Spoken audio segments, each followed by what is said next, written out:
So are we saying on video that Ferraris are better than Lamborghinis then?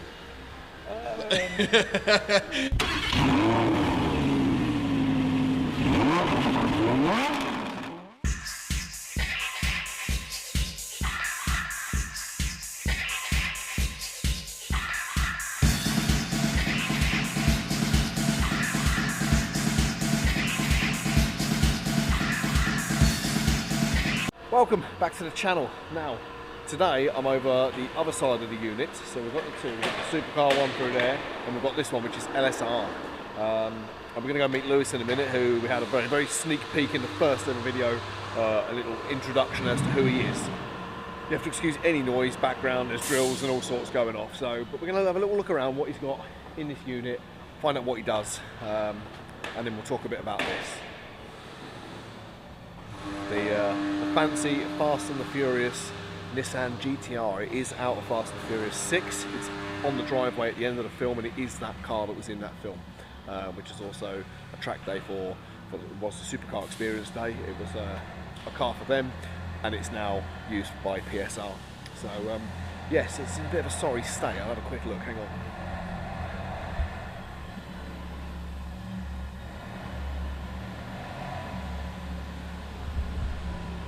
It's seen better days.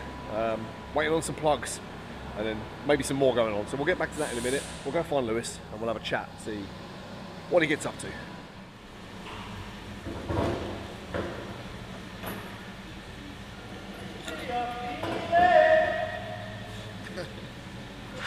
Gonna get a copyright strike at this rate.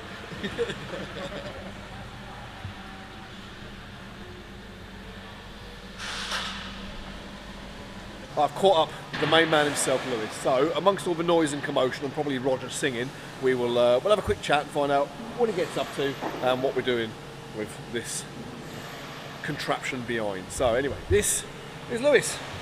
Hello. So, yes, now's your moment of glory. Tell us who you are, what you do, what you run, and what people can expect if they use your services.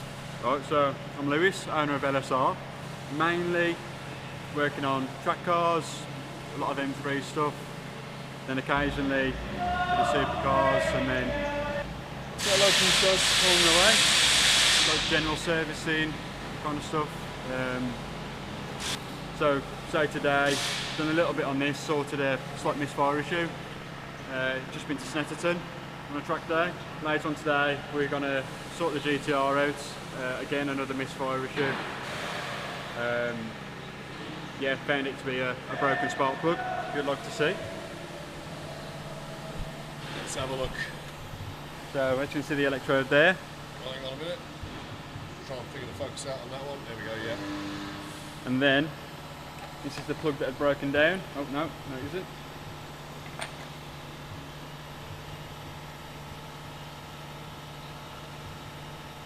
It's alright, yeah, we're just getting focused. We're alright, we're there.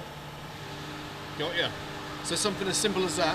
Yeah, it's caused a misfire. Has caused a misfire and took this car off the track. Yep, and then also because of the misfire, it creates a lot of slack in the drivetrain. So, customer said he thought it might be a prop or a broken bell housing, which is quite common with these. It just turns out to be a broken plug. So nice, easy fix. We hope. Well, say easy fix. Yeah. That to me doesn't look like an easy fix, but I'm not a mechanic. So. No, it's not too bad, probably an hour's work. So, nice and easy. Customer will be happy. So tell us, out of the ones you've got in here at the moment, which do you think is your favourite to work on, and which one are you looking forward to being finished the most? Any M3. Any M3, there we go. M3. Let's take a quick look at it. So this is the one you enjoy working on the most, yeah? Yeah. Like you said, it is a proper track day car. It's just come back from Snetterton. And it came back in one piece, which is always nice as well. So as well as Lewis, there is the main man mechanic, Roger. He is the man that keeps all the cars alive. So basically Lewis fixes shit. Roger keeps them alive. He keeps them maintained and he keeps them running for the experience days. So we're going to go over, we're going to have a little chat with Roger, and well, let's meet him. This is Roger. Hello. There we go. That's Roger. No, we're going to have a chat with him, and he'll tell us a little bit about what he does here, what he's done previously, and how he keeps his cars looking and running how they do. A lot of my job really is prevention, maintenance, just making sure they're safe to go on track really. Tyres, brakes, suspension, etc. This time of the year is fairly easy because we've had all winter, had all the cars apart, renewed and replaced everything that can and possibly break. So unless something goes wrong, my job's just generally looking at them, changing tyres, just checking them over at this point in time. Roger is one of the only people that gets to sit down, and that's a good thing.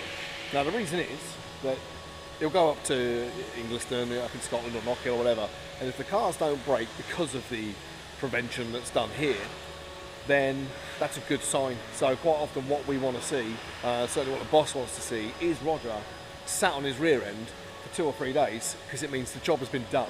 It's not always the case. Things do obviously go wrong. Yeah. You know, they do go. You can't stop things going wrong.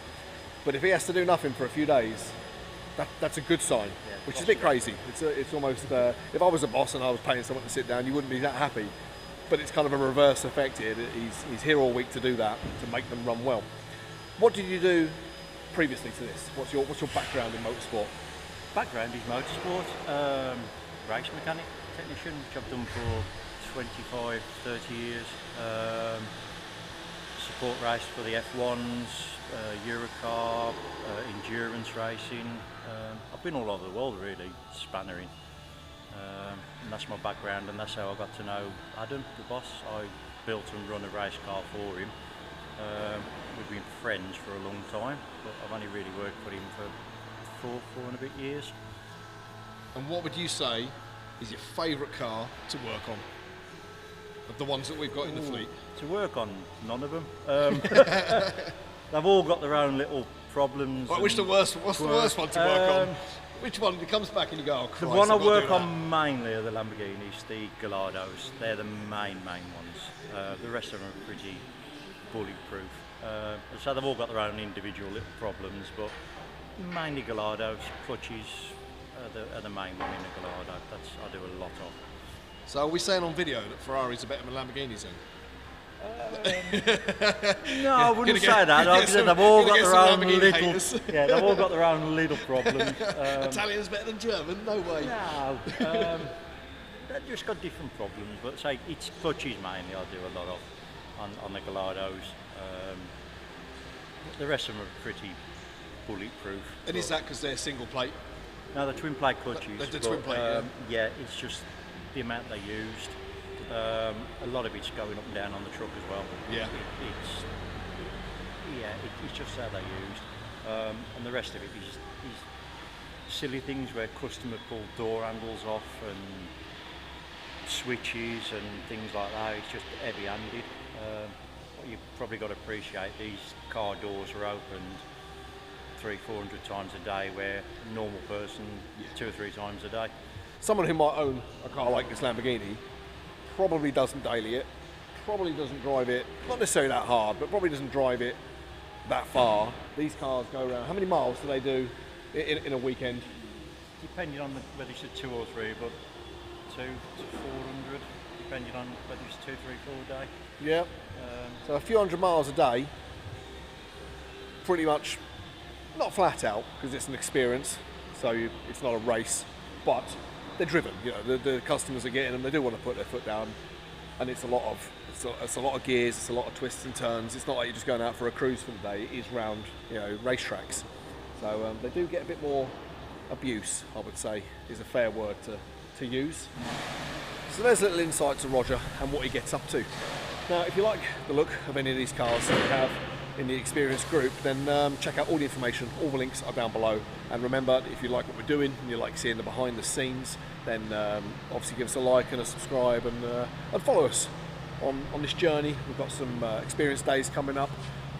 I will be doing a video soon with the boss man, not that he knows it yet, on the expense of running this operation. What it costs, a breakdown, what it costs from cars to track to food to oil to whatever. We're going to do a little breakdown video on the expense of running these days, so you guys realise that it's not all sweet dreams and beautiful cars. It costs some money. That's it now from today. I'm going to go and film a few more cars and do some more kind of walk arounds of a couple of the cars, down in the field of dreams. But tell me in the comments, what car are you driving? And we'll see you soon. Get yourself an experience. We'll start all that again.